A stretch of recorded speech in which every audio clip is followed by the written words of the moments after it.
কষ্ট হলো যাও। আর এগুলো দিয়ে খুব বেশি খাওয়া পারছে এত টাকা কোনো বাস না কোনো আনসুল ডিল করছ কি হলো? মুখের ভাষা বন্ধ করো আর দোকানে না থাকো। রাগ করছ কে কোন দিন তো এত বেশি খাস নাই হিজুল কইলা তাই তুমি শুনে কথা বলবে। তোমার কাছে যাচ্ছি দুষ্ট করতে যাও।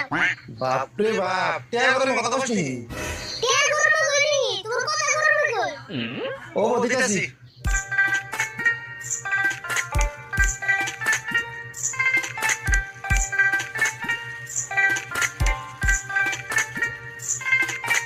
তিরিশটা দাও